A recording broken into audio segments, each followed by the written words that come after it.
आगे कर आगे कर।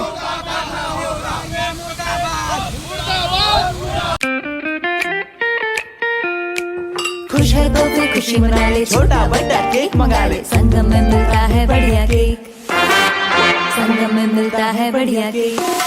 स्पर्श मल्टी स्पेशलिटी हॉस्पिटल बेहतरीन कार्डियोलॉजी की सुविधा एक्सपर्ट डॉक्टर के साथ ही दे रहा है एम्बुलेंस के लिए टोल फ्री नंबर की सुविधा 08003091616। स्पर्श मल्टी स्पेशलिटी हॉस्पिटल, एक एहसास अपनेपन का।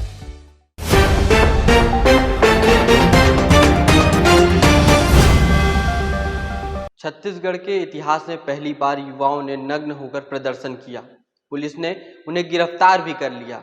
छत्तीसगढ़ की दो बड़ी राजनीतिक पार्टियां भाजपा और कांग्रेस में जुबानी जंग भी तेज हो गई।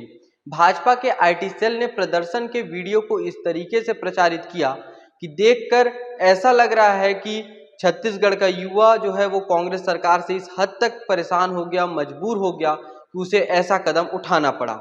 इन राजनीति वाले सोशल मीडिया पोस्ट को यदि एक पल के लिए हटा दिया जाए तो हमारे सामने कुछ महत्वपूर्ण प्रश्न खड़े होते हैं, जैसे प्रदर्शन कर रहे युवा कौन थे, किस मांग को लेकर ये युवा सड़क पर उतरे थे, नग्न होकर प्रदर्शन करने को इन्हें क्यों मजबूर होना पड़ा और प्रदर्शन के बाद इन युवाओं के साथ क्या किया गया। सबसे बड़ा सवाल इसमें यह खड़ा होता है कि नग्न होकर प्रदर्शन करने के लिए जो ये युवा मजबूर हुए थे उसके लिए आखिरकार जिम्मेदार कौन है। आज इस वीडियो में हम इन्हीं 5 सवाल के जवाब आप तक पहुंचाने की कोशिश करेंगे।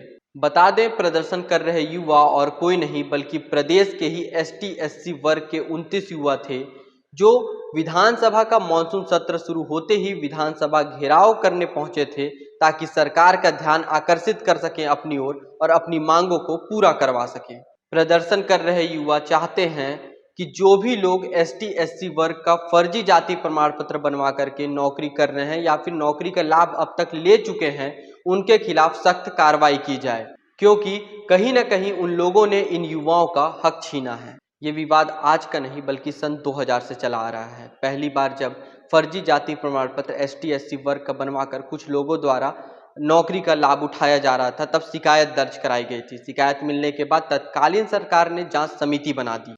जांच समिति ने सन 2000 से सन 2020 तक जांच की। उसके बाद 2020 में रिपोर्ट पेश की। ध्यान दीजिएगा, जांच समिति को 20 वर्षों का लंबा समय लगा रिपोर्ट पेश करने में।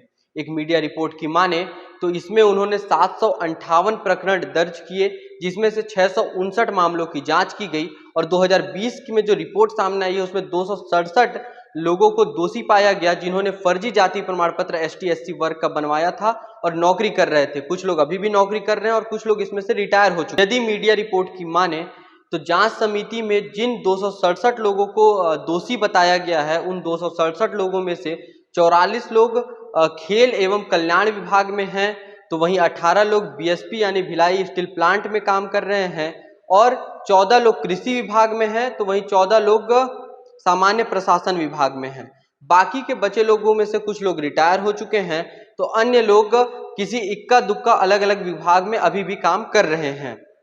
जब ये प्रदर्शनकारी युवा विधानसभा घेराव करने पहुंचे, सड़क पर उतरे नग्न होकर के, तो फिर इन 29 युवाओं को पुलिस ने गंभीर धाराओं के तहत गिरफ्तार कर लिया और ये वर्तमान में इस समय जेल में। प्रदर्शन करने वाले युवाओं का आरोप है कि 2020 में जांच समिति की रिपोर्ट जब आ भी गई इतनी देर से, उसके बावजूद कांग्रेस सरकार जो अभी प्रदेश में है उन्होंने 3 वर्षों का, अभी 2023 चल रहा है, 2020 से 2023 यानी कि इन 3 वर्षों में अब तक उन लोगों के खिलाफ कोई भी कड़ी कार्रवाई नहीं की है जिन्होंने इन युवाओं का हक छीना था। हालांकि सरकार का कहना है कि 40 लोगों को अब तक बर्खास्त किया जा चुका है। इन्हीं कारणों की वजह से हताश होकर ये युवा सड़क पर नग्न होकर प्रदर्शन करने को मजबूर हुए। सबसे बड़ा सवाल कि युवाओं ने जो इतना बड़ा कदम उठाया, इन्हें मजबूर करने के लिए जिम्मेदार कौन है। यदि हम जो अभी मैंने घटनाक्रम आपको बताया 2000 से लेकर के 2023 तक का, इस मुद्दे में हम इसी घटनाक्रम को देखें तो शायद हमें पता चल सकता है कि इसके पीछे जिम्मेदार कौन है। आपको बता दें, ये जब शिकायत दर्ज हुई सन 2000 में, तब वर्तमान मुख्यमंत्री अजीत जोगी जी थे जो कि कांग्रेस सरकार से थे। उस वक्त कांग्रेस सरकार की गवर्नमेंट थी। जांच समिति बना दी गई थी शिकायत के बाद। हालांकि ये जायज़ था कि जांच समिति बना दी जाए और जांच की जाए, जो रिपोर्ट है उस पर फैसला लिया जाए। 2003 में भाजपा की सरकार आती है। 2003 से 2018 तक 15 वर्षों का लंबा शासनकाल रहता है भारतीय जनता पार्टी का, और भारतीय जनता पार्टी में इसका कोई भी रिपोर्ट नहीं आता। जांच समिति इतना लंबा समय लगाती है, 758 जो प्रकरण उन्हें दर्ज किए उसमें से 659 मामलों का ही मात्र उन्होंने जांच किया, और उसमें इतना लंबा समय लगा, 15 वर्षों का समय लग जाता है। और जब भारतीय जनता पार्टी की सरकार चली जाती है सन 2018 में, तो 2018 के बाद कांग्रेस की सरकार आती है छत्तीसगढ़ में। सीएम मुख्यमंत्री भूपेश बघेल बनते हैं, छत्तीसगढ़ के सीएम बन जाते हैं, और 2020 में आती है जांच समिति की रिपोर्ट। 2020 के बाद इन युवाओं ने प्रदर्शन किया 2023 में, इसके बीच में भी 3 वर्षों का लंबा समय है। अब ये आप तय कीजिए कि इसके लिए इन युवाओं ने इतना बड़ा जो कदम उठाया, उसके लिए इन्हें मजबूर करने के पीछे जिम्मेदार कौन है? शुरुआत में जो अजीत जोगी जो मुख्यमंत्री थे, कांग्रेस की सरकार थी, वो 3 वर्षों तक चली वो, या भाजपा का 15 वर्षों तक इतना लंबा शासनकाल चला और जांच समिति की रिपोर्ट नहीं आ पाई वो, या फिर 2020 में जब जांच समिति ने रिपोर्ट, सरकार की ही जांच समिति थी जिसने बता दिया कि 267 लोग ST/SC का फर्जी जाति प्रमाण पत्र बनवा करके नौकरी कर रहे हैं, उसके बावजूद सरकार को 2020 से 2023 यानी कि 3 वर्ष तक का समय लग गया, और अब तक उन लोगों के खिलाफ कड़ी कार्रवाई नहीं की गई। जिम्मेदार आखिर इनमें से कौन है? मिश्राम जी, ये जो कल रायपुर में जो ST/SC वर्ग के जो युवा थे, वो लोग नग्न होकर के सड़कों पर उतरे विधानसभा घेराव करने के लिए, हालांकि उन्हें गिरफ्तार कर लिया गया पहले ही। इसको आप किस तरीके से देखते हैं? क्या प्रतिक्रिया है इस मामले में आप? ये दलित आदिवासी समाज की हताशा है और आक्रोश भी है, जो इस प्रदर्शन के रूप में रायपुर की सड़कों में नजर आया है। चिंतनीय विषय और सोचनीय विषय है कि क्यों इस समाज के लड़के नग्न होकर प्रदर्शन करने पे उतारू हुए। दरअसल जब छत्तीसगढ़ बना 2000 में, नवंबर 2000 में, उस समय मध्य प्रदेश से पृथक होकर के छत्तीसगढ़ बना, और इसका फायदा कुछ लोगों ने उठाया। अपभ्रंश है जातियों का, जैसे हलबा हलबी, महाराष्ट्र में जो हलबी है, यहाँ हलवा है, तो वो जो अपभ्रंश होता है उसका फायदा उठा करके महाराष्ट्र के, पंजाब के, झारखंड, बिहार, राजस्थान, हरियाणा, यहाँ के लोगों ने सैकड़ों लोगों ने फर्जी जाति प्रमाण पत्र बनवाए और उस आधार पर यहाँ पे नौकरियाँ हासिल कर ली। 2003-04 में मैं SC/ST परिसंघ का प्रदेश अध्यक्ष भी हूँ। जब मुझे पता चला तो मैंने स्वयं मुख्यमंत्री, उस समय के तत्कालीन मुख्यमंत्री आदरणीय अजीत जोगी थे, जोगी सरकार का ये मामला था उस समय में, तो उनसे और मुख्य सचिव से मैंने लिखित में ज्ञापन देके आवेदन किया था कि इन मामलों की जांच की जाए और इन पर कार्रवाई की जाए। तो 2003-04 का ये मेरा ज्ञापन था, और 2008 से 10 के बीच में कुछ लोगों पर कार्रवाई, मंत्रालय कुछ लोगों को बर्खास्त भी किया गया था। तो लगभग सरकार दावा करती कि 267 जो जिनके नाम हैं उसमें से 40 लोगों के खिलाफ उनको बर्खास्त कर दिया गया, लेकिन फिर भी इतना जो लंबा जो समय लगा, क्योंकि मान लीजिए जोगी सरकार चली भी गई इतने में, उसके बाद भाजपा ने फिर 15 वर्षों तक शासन किया, उस दौरान जांच समिति की रिपोर्ट नहीं आ सकी। सन 2018 में जब भाजपा चुनाव हार जाती है, कांग्रेस की सरकार आती है, 2020 में रिपोर्ट उतने देर में आती है, उतने वर्षों के बाद, उसके बावजूद 3 वर्ष लग जाते हैं कुछ कार्रवाई करने में। इसको एक ST/SC समाज किस तरीके से देखता है? दरअसल ये कांग्रेस और भाजपा, इन दोनों सरकार की लचर कार्यप्रणाली और सुस्त प्रशासनिक व्यवस्था का परिणाम है। हम किसी एक पार्टी को दोष नहीं दे सकते हैं। 15 साल तक शासन भाजपा का रहा और 8 साल कांग्रेस ने शासन किया। 3 साल का वो दौर था जब यहाँ पे लोग स्थापित होना चाह रहे थे, तो वो दौर गुजरा, 3-4 से शिकायतें शुरू हुई थी, उस समय को आप निकाल दीजिए आप। उसके बाद बीजेपी का शासन था, 15 साल था, उस दौर में शिकायतें 15 साल में जो कार्रवाई जो होनी चाहिए वो नहीं हो पाई। समिति की रिपोर्ट आने में, जांच समिति की इतनी देर हुई, काफी देर हुई, और वही हताशा, आक्रोश, जिन युवा लोगों को, SC/ST के युवा लोगों को मंत्रालय में, पंचायत विभाग में, खाद्य विभाग में अच्छे पदों पे आसीन होना था, नियुक्त होना था, उन पदों पे फर्जी लोग बैठे हुए थे। ये मैंने भी स्वयं देखा है और यहाँ के लोगों ने देखा है, और ये बहुत पीड़ा थी कि जो वाकई में इस प्रदेश का मूल दलित और आदिवासी है वो बेरोजगार बैठा हुआ है, और जो अन्य राज्यों के जो फर्जी लोग हैं वो यहाँ पर पदों पे बैठ करके मलाई खा रहे हैं और हमारे सीने पे मूंग दल रहे हैं। तो ये वही उसका परिणाम है कि आक्रोश के रूप में उभर आया कि इतना विलंब क्यों और इस पे कार्रवाई क्यों नहीं हो रही है। अगर 267 अगर से भी लंबित है तो उन मामलों पे कार्रवाई होनी चाहिए। अनेक मामले SC ST आदिम जाति कल्याण विभाग में वहाँ पे जांच के नाम पर पड़े पेंडिंग पड़े रह गए। कई लोगों ने हाई कोर्ट में स्टे लगा दी, स्टे के नाम पर खींचतान किया। तो कहीं ना कहीं कुछ मिली भगत की आशंका से इनकार नहीं किया जा सकता यहाँ पर। दोनों सरकारों के कार्य प्रणाली या कार्यकाल को आप किस तरीके से देख रहे हैं? कौन जिम्मेदार है? अगर ज़्यादा जिम्मेदार या कम जिम्मेदार माने तो आप किसको मानते हैं जिम्मेदार? कार्यकाल के हिसाब से देखा जाए तो ज़्यादा जिम्मेदार भाजपा है। 15 साल तक शासन में रही। लेकिन आज वही लोग इसका सबसे ज्यादा, जैसे ही प्रदर्शन हुआ भाजपा के लोग ही सबसे ज्यादा स्टेटस लगा रहे हैं कि कांग्रेस सरकार में युवाओं को इतना करना पड़ा। तो क्या ये कहीं ना कहीं भाजपा का ही वो नहीं है कि 15 वर्षों तक उनको जो इंतजार कराया गया उसी का परिणाम था ये? आप किस तरीके 15 सालों तक के जो SC ST के युवाओं का जो अधिकारों का हनन होता रहा और जो हनन हुआ उस पर जांच नहीं हो पाई, कार्रवाई नहीं हो पाई, उसकी हताशा लोगों से फिर जब कांग्रेस की सरकार आई तो SC ST ने समझा कि ये अपनी सरकार है, उससे अपेक्षाएं बढ़ी और अपेक्षा के अनुरूप जब परिणाम नहीं आ पाए, कार्रवाई नहीं हो पाई, तब वो हताशा जो सड़क पर उतर करके आई। और यदि कोई राजनीतिक पार्टी इसका दूसरे तरीके से फायदा उठाना चाहती है तो वो पहले स्वयं देख लेगी 15 वर्षों में उसने क्या किया। तो मैं बहुत ज़्यादा दोषी 75% दोषी तो बीजेपी को मानता हूँ और कहीं ना कहीं 25% जो है 3 वर्षों में कार्रवाई हो सकती थी, निसंदेह हो सकती थी।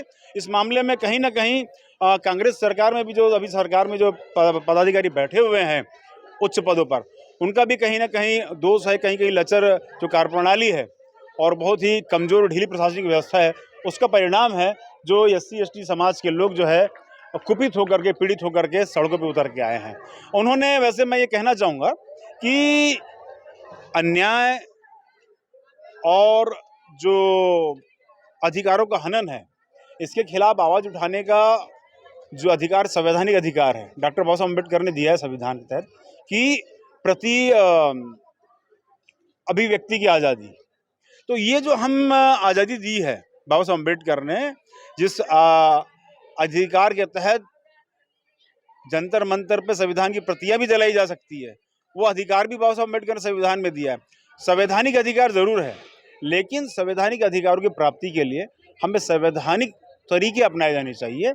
हालांकि लड़कों ने बहुत ज़्यादा पीड़ित होकर के कदम उठाया है, पर तरीका संवैधानिक नहीं था, इस मानता हूँ मैं। लेकिन कहीं ना कहीं वो पीड़ा नज़र आती है। सरकार को सोचना चाहिए कि क्यों 29 लड़के आज गिरफ्तार हुए हैं, जेल में हैं, क्यों उन पर गंभीर धाराओं के तहत कार्रवाई की गई है। इन गंभीर धाराओं के तहत तो उन पर कार्रवाई होनी चाहिए थी जिन्होंने फर्जी जाति प्रमाण पत्र बनाया और जो प्रमाण पत्र धारक बन करके सरकारी नौकरियों पर आसीन होकर के काम कर रहे हैं। कार्रवाई उन पे होनी चाहिए थी। तो वो 29 लड़के उतने ज़्यादा दोषी नहीं हैं, वे तो पीड़ित हैं, वंचित है अपने अधिकार से।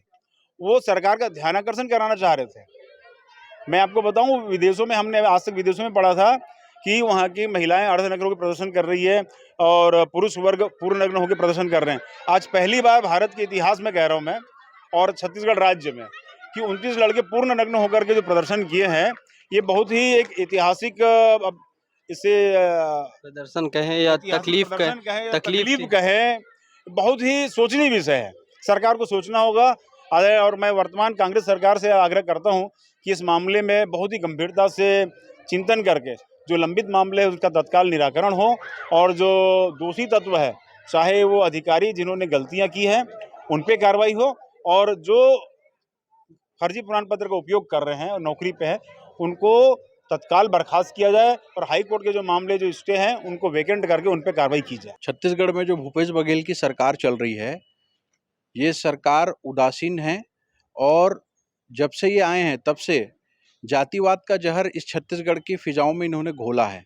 SC और ST वर्ग के युवाओं को, जो उनके द्वारा एक जायज़ मांग थी कि बहुत सारे लोगों ने फर्जी जाति प्रमाण पत्र बनवा करके नौकरियां हासिल की हैं और उन पर कार्यवाही होनी चाहिए, ये SC ST वर्ग के प्रदर्शनकारियों की मांग थी, जिसको लेकर के न्यायालय द्वारा और उच्च स्तरीय छानबीन समिति जो भाजपा के शासनकाल में भी गठित हुई थी, उस समिति के माध्यम से आदेश हुआ था कि ऐसे जो दोषी हैं उन पे कड़ी कार्रवाई होनी चाहिए। परंतु पिछले 3 साल से भूपेश बघेल की सरकार होने के कारण से उन पर कोई कार्रवाई नहीं हो रही थी, जिसके कारण से ये प्रदर्शनकारी बार-बार अधिकारियों के संपर्क में थे, उच्च अधिकारियों से बार-बार बैठ कर के बात कर रहे थे।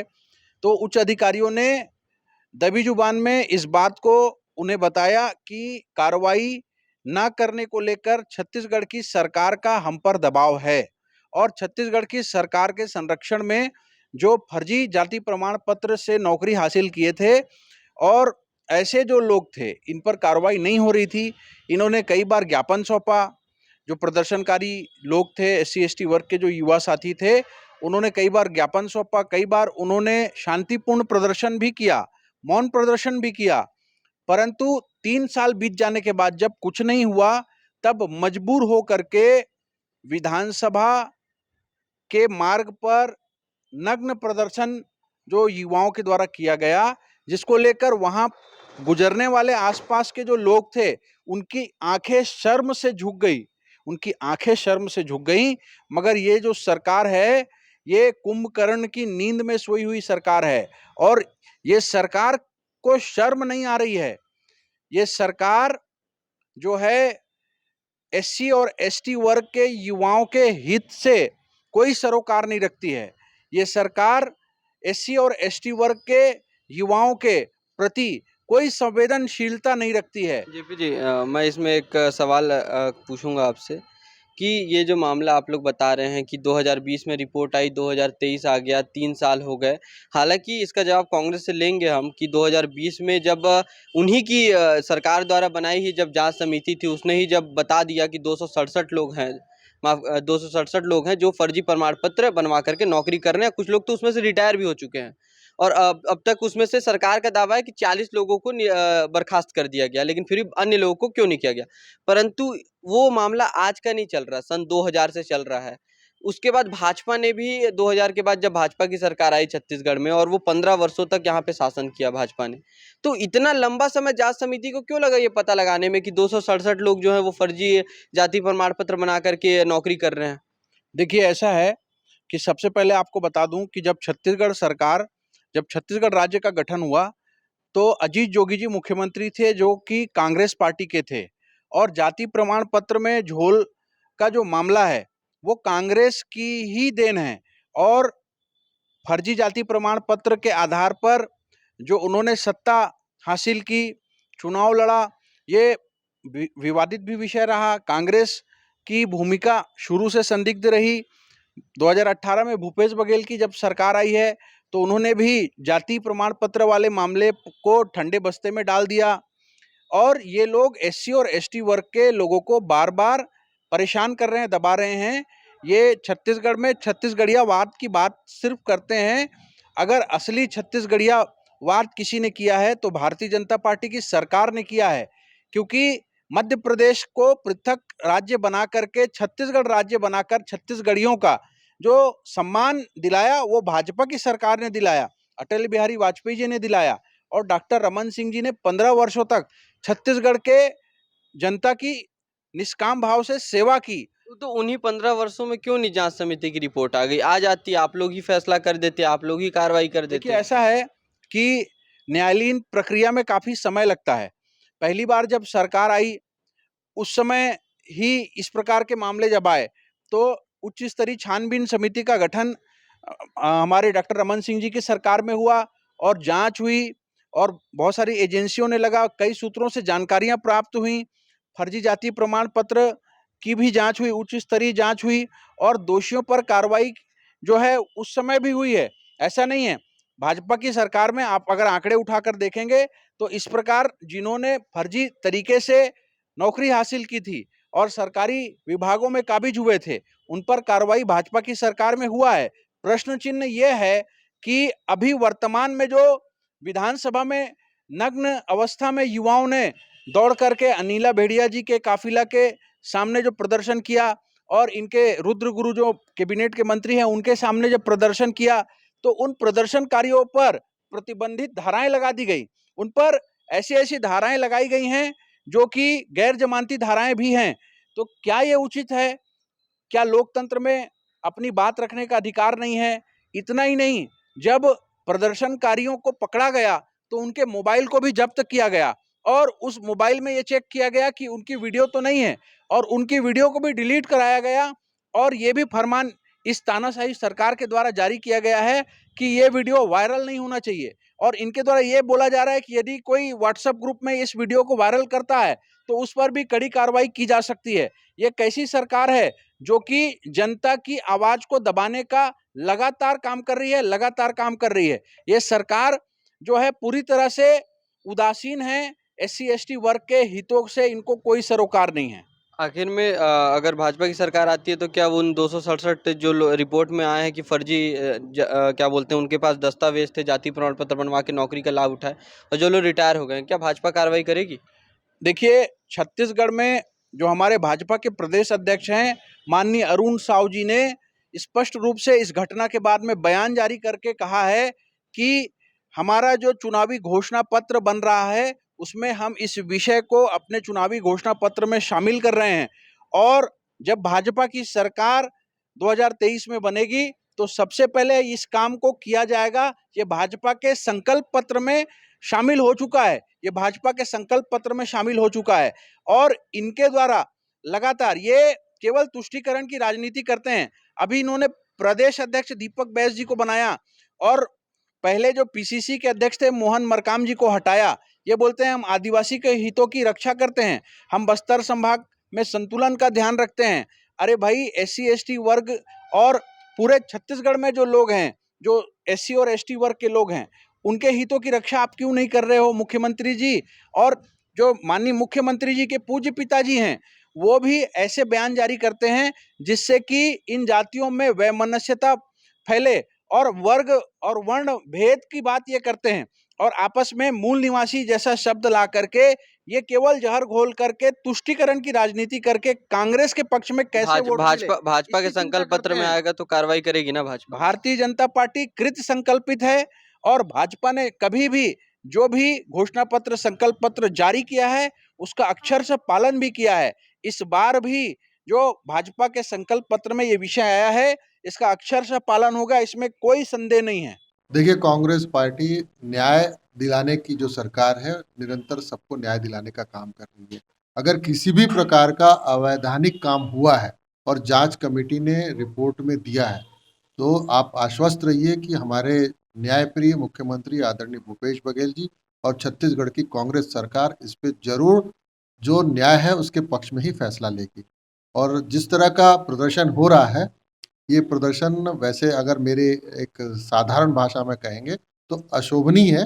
इन्हें न्याय का मार्ग चुनना चाहिए था और इन्हें बहुत अच्छे तरीके से इस बात को सही जगह पे सही प्लेटफॉर्म पर रखना चाहिए था ताकि इसमें फैसला आ सके। देखिए, जो लोग दोषी हैं उन पर निसंदेह कार्रवाई होगी। भारतीय जनता पार्टी ने 15 वर्षों तक राज किया और उसके बाद भी इस विषय को इतना नीचे दबा के रखा कि छत्तीसगढ़िया लोगों पे न्याय नहीं मिल सका और ये बहुत ही चिंता का विषय है और इसके लिए मैं घोर निंदा करता हूं और भारतीय जनता पार्टी के ऐसे कृत्य की भर्त्सना भी करता हूं। भूपेश बघेल जी से आप निश्चिंत रहें कि इन लोगों को पक्का न्याय भी मिलेगा और जो सूची अगर जांच में कमेटी के द्वारा आई है और आएगी उस पर निसंदेह कड़े से कड़ा फैसला लिया जाए। देखिए, गिरफ्तारी का विषय मुझे नहीं पता, लेकिन ये पक्की नग्न प्रदर्शन की, हाँ, अगर किसी ने न्याय के मार्ग में या अवैधानिक कृत्य किया है तो कानून तो अपना काम करेगा। बाकी उसके लिए जो प्रक्रिया है, जो न्यायालयीन प्रक्रिया है, उसके पालन करते हुए वे फिर से अपनी बातों को सही मंच पे, सही जो हमारे अधिकारी हैं, मंत्री हैं, उन तक पहुंचाए। न्याय अवश्य मिलेगा क्योंकि यह न्यायप्रिय सरकार है। सुधीर एक्सरे एंड डायग्नोस्टिक, तकनीक नई, भरोसा पुराना। Advance MRI, multi slice CT scan, digital X ray, 5D and 4D colour ultra sonography. Sudhir X ray and diagnostic.